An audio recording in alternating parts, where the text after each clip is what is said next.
दोस्तों, स्वागत है आपका अपने YouTube channel multimedia education point पे। तो जैसे कि दोस्तों आप लोगों को पता है, मैंने एमसीक्यू क्वेश्चंस पेपर 1 HND 203 के संबंध में एमसीक्यू क्वेश्चन को वीडियो बनाया था। तो कई लोगों का कहना था कि सब्जेक्टिव क्वेश्चंस का भी वीडियो अपलोड कर दीजिए। तो मैं इस वीडियो में सब्जेक्टिव क्वेश्चंस और जो परीक्षा के दृष्टिकोण से मोस्ट इंपॉर्टेंट क्वेश्चंस हैं उसको इस वीडियो में लाया हूँ। और आप यकीन मानिए, बस अच्छे से वीडियो को देख लेंगे बस और समझ लेंगे तो आपके एक दिमाग में आइडिया हो जाएगा कि कैसे पेपर में उस क्वेश्चन के बारे में हमें लिखना है। तो जो क्वेश्चंस हैं आपके सामने कि अनुवाद की परिभाषा और उसके महत्व, यह मोस्ट इंपॉर्टेंट क्वेश्चंस है परीक्षा के दृष्टिकोण से। और आप सब इस वीडियो को देख लीजिए और इसके बारे में भी पढ़ लीजिएगा। और ये बहुत ही महत्वपूर्ण क्वेश्चन है और ये परीक्षा में आने का बहुत ही प्रबल संभावना है। ठीक है दोस्तों, तो ज़्यादा समय व्यतीत नहीं करेंगे, हम सीधे अपने टॉपिक पे आते हैं। तो आइए देखते हैं दोस्तों। तो हमारा क्वेश्चन था कि अनुवाद की परिभाषा और उसके महत्व। ठीक है, अनुवाद की परिभाषा और उसके महत्व। तो हम पहले परिभाषा को देखेंगे और आप लोग देख पा रहे होंगे, लिखा है अनुवाद शब्द संस्कृत भाषा का है। ठीक है, जो अनुवाद शब्द है दोस्तों वह संस्कृत भाषा का शब्द है। ठीक है, वह अनु का अर्थ होता है पीछे। क्या होता है? अनु का अर्थ होता है पीछे चलना और वाद का अर्थ होता है बोलना। ठीक है, तो अनुवाद शब्द जो है वो क्या है? संस्कृत भाषा का शब्द है। ठीक है, और अनु का अर्थ होता है पीछे चलना और वाद का अर्थ होता है बोलना। ठीक है, तो ये जो अनुवाद शब्द है यह अनु शब्द से या अनु कह सकते हैं उपसर्ग से मिलकर के क्या है? बना है। ठीक है, आगे हम देखेंगे इसी लाइन में कि जो शब्दार्थ चिंतामणि कोश में, ठीक है, शब्दार्थ चिंतामणि कोश में इसका अर्थ दिया गया है। ठीक है, अर्थात जो शब्दार्थ चिंतामणि कोश है इसमें इसका क्या कहेगा? अर्थ दिया गया है प्रत्यस्य पुनः कथने। ठीक है, पहले कहे गए को, मतलब संस्कृत में बताया गया है कि पहले कहे गए को फिर से कहना और ज्ञातर्थ प्रतिपादने, ज्ञात अर्थ को प्रतिपादन करना। ठीक है, अर्थात पहले कहे गए को फिर से कहना और जो ज्ञात अर्थ को प्रतिपादित करना। ठीक है, अर्थात पहले कही गई बातों को, ठीक है, फिर से पुनः उसे दूसरी भाषा में कहना। ठीक है, यथार्थ उसी भाषा में कहना, ये क्या कहलाता है? अनुवाद कहलाता है। यह कहा गया है उसमें। ठीक है, आगे हम देखेंगे कि जो अनुवाद का अर्थ है, ठीक है, अनुवाद का अर्थ एक भाषा के पाठ्य सामग्री को दूसरी भाषा के पाठ्य सामग्री के समतुल्य द्वारा प्रतिस्थापित करना ही अनुवाद है। ठीक है, अर्थात अनुवाद का अर्थ एक भाषा में अगर मतलब पाठ्य सामग्री, ठीक है, एक भाषा में जो उसकी पाठ्य सामग्री है उसकी दूसरी भाषा में, ठीक है, दूसरी भाषा के पाठ्य सामग्री में समतुल्य द्वारा प्रतिस्थापित करना ही क्या है? अनुवाद कहलाता है। सरल भाषा में अगर हम देखें तो एक भाषा से, ठीक है, दूसरी भाषा में, अर्थात जो हमारा एक भाषा जो होगा वो मूल भाषा होगा और जिस भाषा में हम उसको अनुवाद करेंगे वह हमारा लक्ष्य भाषा होगा। तो एक भाषा से दूसरी भाषा में, ठीक है, प्रतिस्थापित करना ही क्या है? अनुवाद है। ठीक है, सरल भाषा में लिखे तो उदाहरण के रूप में जैसे कि मान लीजिए कोई बंगाल की कहानी है, ठीक है, और उसको हम हिंदी में कन्वर्ट करेंगे तो ये हमारा क्या है? अनुवाद है।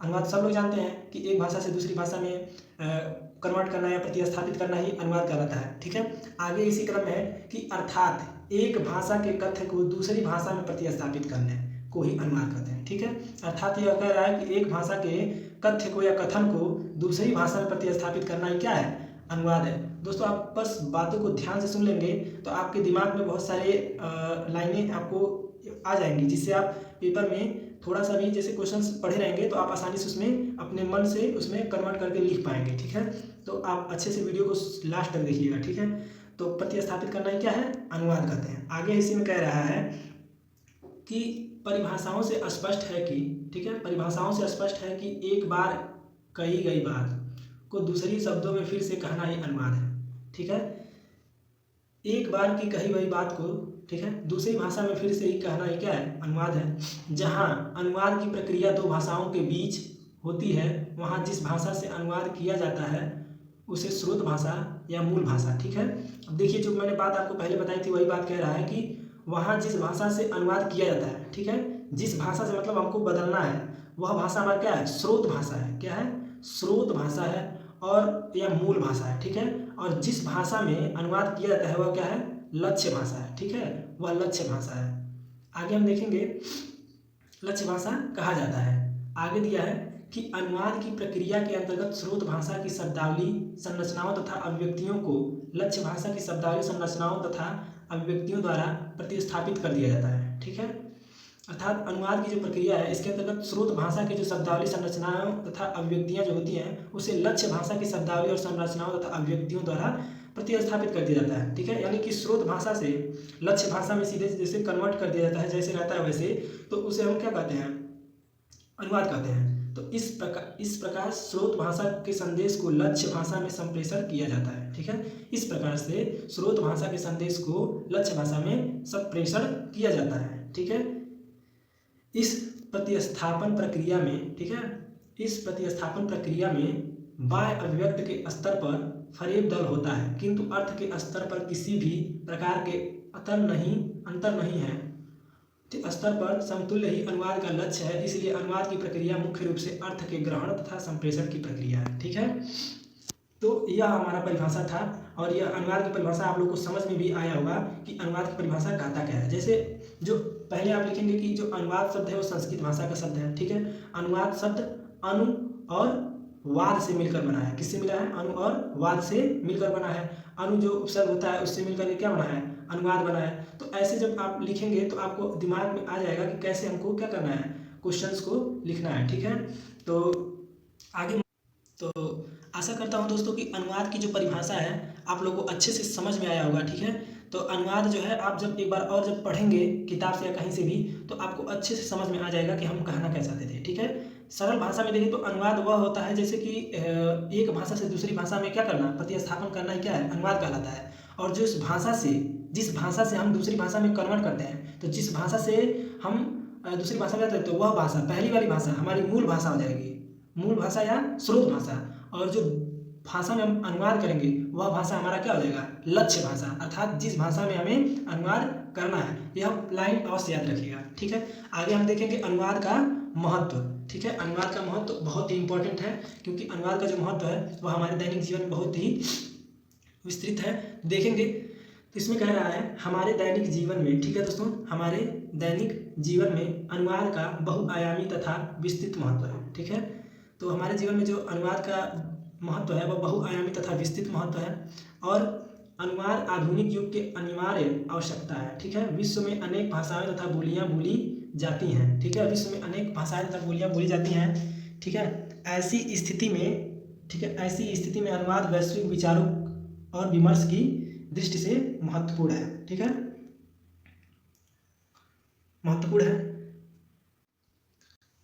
हमारे राष्ट्र भारत की बात करें तो भी स्थिति कई अलग नहीं है। ठीक है, हमारे राष्ट्र भारत की बात करें तो भी स्थिति कहीं अलग नहीं है। हमारी 22 मान्यता प्राप्त भाषाएं, इसे देखते हुए राष्ट्रीय एकता के लिए अनुवाद की भूमिका अत्यंत महत्वपूर्ण है।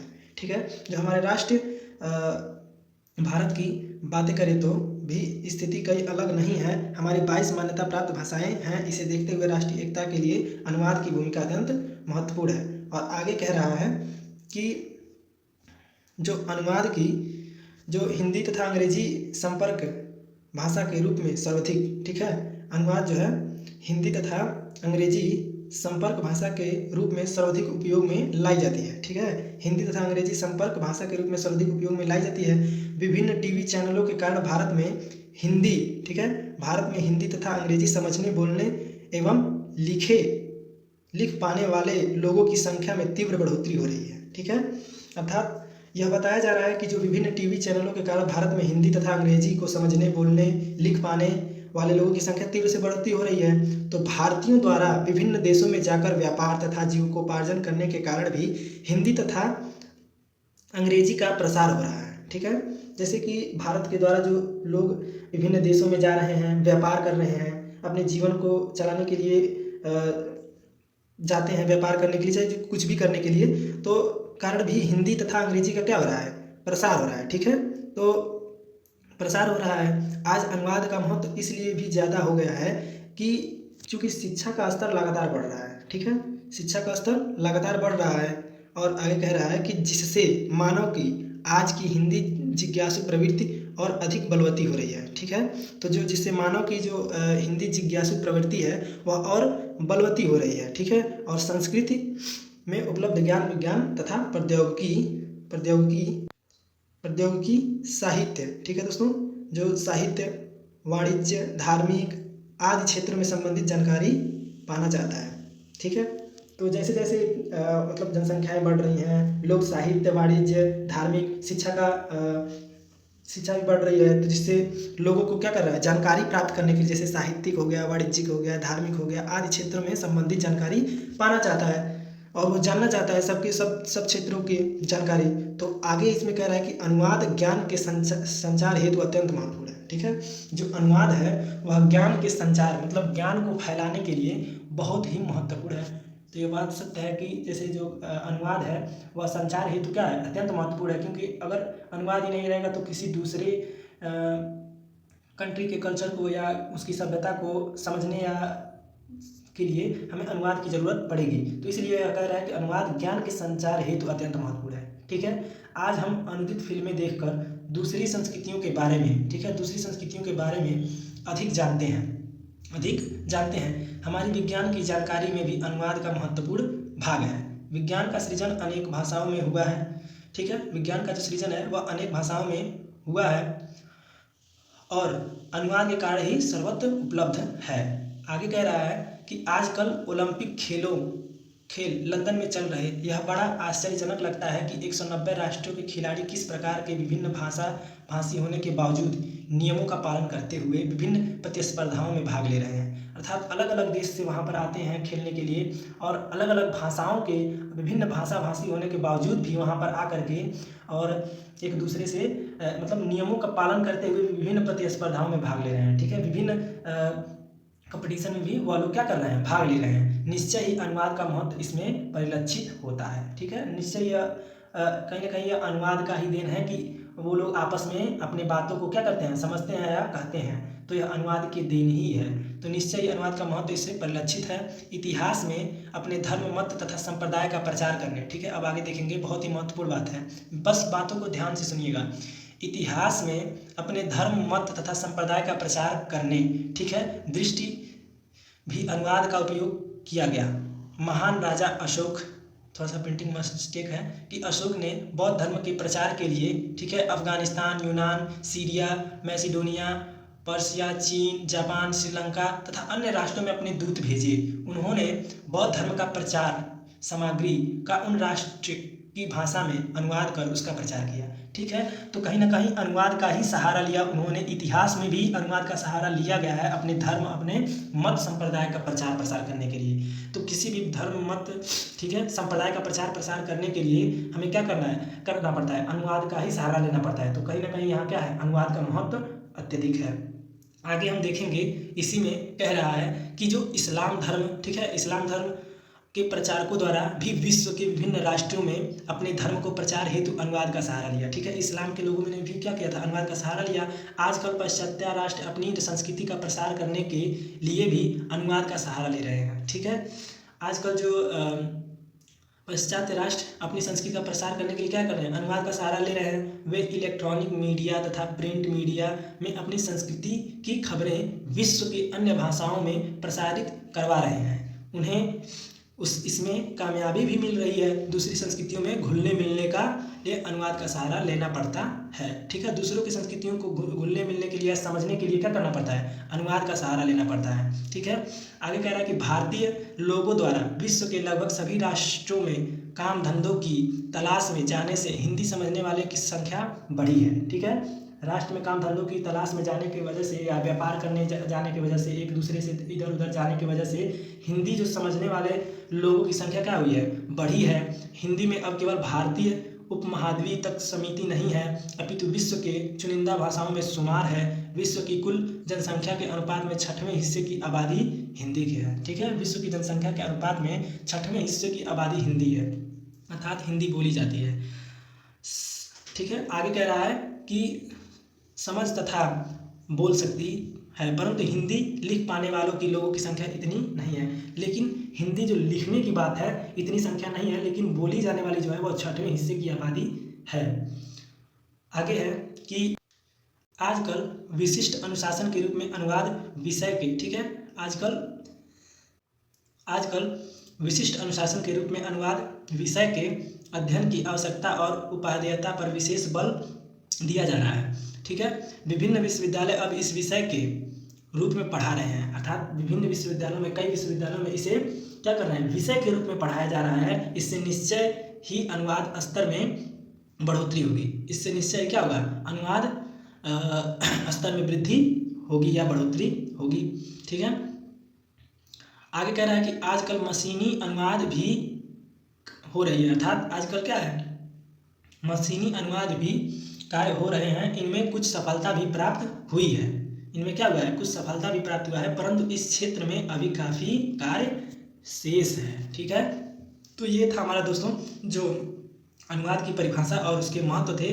तो इससे आशय यही है कि जैसे मान लीजिए अब आप लोगों ने देखा कि अनुवाद का जो एक तरह से देखा जाए तो अनुवाद का जो हमारा क्या था, महत्व था, वह बहुत ही महत्वपूर्ण था, क्योंकि हम देख रहे हैं कि इतिहास में भी राजा महाराजाओं ने अनुवाद का सहारा लिया है अपने धर्म संप्रदाय, ठीक है, मत का प्रचार प्रसार करने के लिए। इस्लामों तक ने इसका सहारा लिया है, तो अनुवाद का महत्वपूर्ण योगदान रहा है उस समय भी, तो इसलिए इस समय भी अनुवाद का बहुत बड़ा महत्व है। ठीक है, आजकल की कोई भी टेक्नोलॉजी या कोई भी चीज़ हो गया तो इसमें क्या है, किसी को चीज़ को समझने के लिए, किसी कंट्रीज़ के बारे में जानने के लिए, वहाँ के कल्चर के बारे में जानने के लिए, वहाँ की संस्कृति को समझने के लिए अनुवाद का होना बहुत ही महत्वपूर्ण है। तो इसलिए क्या है, अनुवाद का महत्व बहुत ज़्यादा है।